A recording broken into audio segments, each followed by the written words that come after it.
Antimicrobial resistance বা AMR বর্তমান বিশ্বের এক নীরব ঘাতক। অনিয়ন্ত্রিত ও অপব্যবহারের ফলে অ্যান্টিবায়োটিকের কর্মক্ষমতা দিন দিন কমে যাচ্ছে, যার ফলে মানবজাতি আজ এক ভয়াবহ সংকটের মুখোমুখি। এই সংকট মোকাবিলার প্রয়োজন একটি সমন্বিত উদ্যোগ। আর সেই লক্ষ্যেই world organisation for animal health এবং ডিপার্টমেন্ট অফ লাইভস্টক সার্ভিসেস এর কারিগরি ও আর্থিক সহযোগিতায় one health institute CVASU, one health young voice Bangladesh, Bangladesh AMR response alliance and platform এর সম্মিলিত প্রয়াসে চট্টগ্রামে শুরু হয়েছে এক অনন্য উদ্যোগ।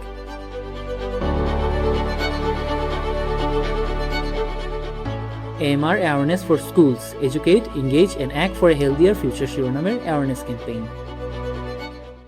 আয়োজনের শুরুতেই সম্মানিত অতিথিবৃন্দ তাদের মূল্যবান ও দিক নির্দেশনামূলক বক্তব্য প্রদান করেন। কিন্তু দিনটি কেবল প্রথাগত বক্তৃতার ছিল না, এটি ছিল সৃজনশীলতার।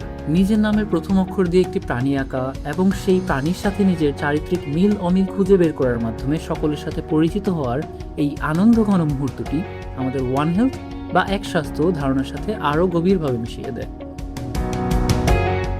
সামহাউ এগুলোর মধ্যে একটা পজিটিভ সাইড আছে, যে সে চেষ্টা করে তার ফ্যামিলিকে আগলায় রাখার, মানে আগলায় রাখার মন মানসিকতা থাকে। তো আমি চেষ্টা করি আমি যেখানেই কাজ করি সেখানে আমি আমার 100% দেওয়ার, এন্ড সেই অর্গানাইজেশনটাকে আমি ওন করার। তো এটাই আমার মনে হয় এগুলোর সাথে আমার ম্যাচের জায়গা। কিন্তু প্রশ্ন হলো, কেন সপ্তম শ্রেণীর শিক্ষার্থীদের বেছে নেওয়া হলো? Mohammad Shahriar Hossain Talukdar, coordinator one health young voice Bangladesh, সকলের সামনে তুলে ধরেন এর বৈজ্ঞানিক প্রেক্ষাপট। তারা যখন জানবে অ্যান্টিবায়োটিকের সঠিক ব্যবহার ও স্বাস্থ্য ঝুঁকি মোকাবেলায় ওয়ান হেলথের ভূমিকা, তখন তারাই হয়ে উঠবে তাদের পরিবারের অতন্ত্র প্রহরী। স্কুলের বাচ্চারা হচ্ছে আমাদের এমন একটা জায়গা যেখান থেকে আমরা আমাদের এই নলেজ গুলোকে ডিসেমিনেট করে দিতে পারি। এরপর ওয়ান হেলথ ইনস্টিটিউট ও ওয়ান হেলথ ইয়াং ভয়েস বাংলাদেশের কার্যক্রম নিয়ে বিস্তারিত আলোচনা করেন অধ্যাপক ডক্টর আহসানুল হক। কারণ একটা অ্যান্টিবায়োটিক প্রোডাকশনের জন্য 28 ইয়ার্স লাগে এবং এটা খুব ব্যয়বহুল এবং সময় সাপেক্ষ। সুতরাং আমাদেরকে অবশ্যই অ্যান্টিমাইক্রোবিয়াল বা অ্যান্টিবায়োটিক্স যদি আমরা ইউজ করতে হয় তাহলে জুডিশিয়াসলি ইউজ করতে হবে, রেশনালি ইউজ করতে হবে। অন্যদিকে আন্তর্জাতিক সংস্থা ওয়াহ এবং বারা এর কার্যক্রম নিয়ে বিস্তারিত আলোচনা করেন ডক্টর মোহাম্মদ হাবিবুর রহমান, যার মাধ্যমে প্রতীয়মান হয় এই ক্ষুদ্র প্রচেষ্টা আসলে একটি বিশাল বৈশ্বিক আন্দোলনের অংশ। আপনি দেখেন যে একটা মুরগির খামারে বিছানা পাতানো এবং সে রাতে ঘুমায়, আপনাদেরকে ঘুমাইতে দিলে আপনারা প্রথমেই কি বলবেন বলেন তো? গন্ধ। এই খামারে গন্ধ। শিক্ষার্থীদের জন্য বিষয়টিকে সহজবোধ্য করতে সকলে মিলে শিক্ষামূলক ভিডিওগুলো যাচাই বাছাই করা হয়। সকলের লক্ষ্য ছিল এমন এক কন্টেন্ট নির্বাচন করা যা একই সাথে যেমন তথ্যবহুল তেমনই বিনোদনদায়ক ও সহজে বোধগম্য। দীর্ঘ আলোচনার পর ভোটের মাধ্যমে সেরা ভিডিওগুলো চূড়ান্ত করা হয়। দিনের সবচাইতে মজার অংশ ছিল problem reaction solution role play. সেশনটি পরিচালনা করেন ডক্টর মোহাম্মদ হাবিবুর রহমান। 3টি গ্রুপে ভাগ হয়ে বাস্তব জীবনের সমস্যা, তার প্রতিক্রিয়া ও সমাধান তুলে ধরা হয়। কেউ ছিল নোংরা পরিবেশ সৃষ্টিকারী মেসি টিম,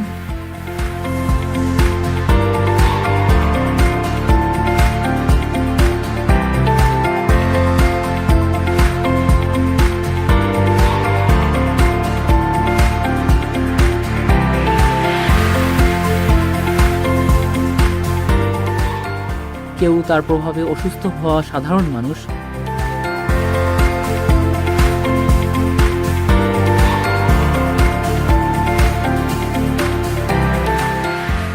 আর কেউ ছিল সেই সমস্যার সমাধানকারী।